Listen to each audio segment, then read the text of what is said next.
রান্না করছি বড় বড় ইচে মাছ, ইচে মাছ না চিংড়ি মাছ। 1 চামচ লবণ দিয়ে দিচ্ছি।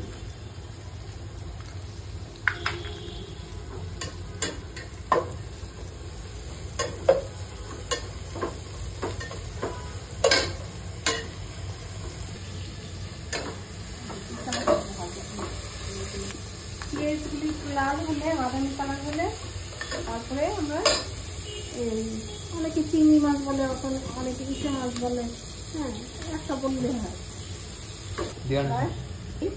চিংড়ি মাছগুলো দিয়ে দিচ্ছি। এখন চিংড়ি মাছগুলো একটু নেড়ে চেড়ে একটু ভাজা ভাজা করবো। হ্যাঁ, একটু লবণ দিয়ে দিচ্ছি মাছের মধ্যে।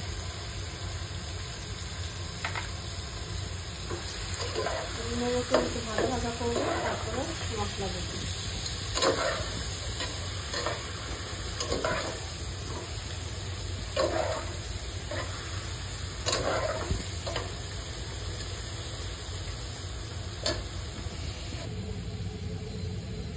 1 চামচ আদা রসুন বাটা,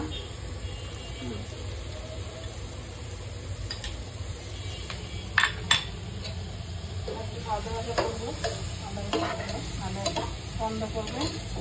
আদা রসুন ভাজা ভাজা করে তারপরে মরিচ গুঁড়ো দিয়ে দিই।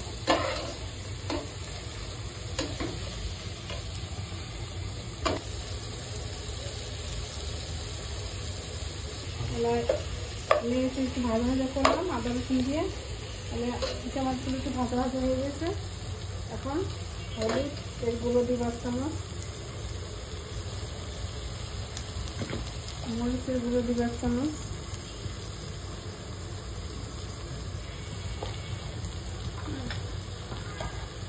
একটু নেড়ে চেড়ে ভাজা ভাজা করবো করে তারপরে পানি দেবো।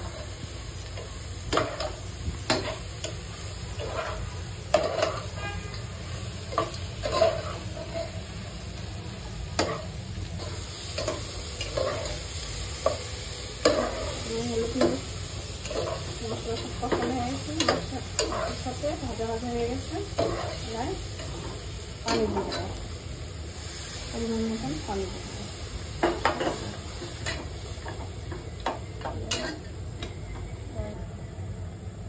পানিটা হয়ে গেছে, আমার ঢেকে দেবো। 20 মিনিট রাখবো, রান্না হয়ে যাবে।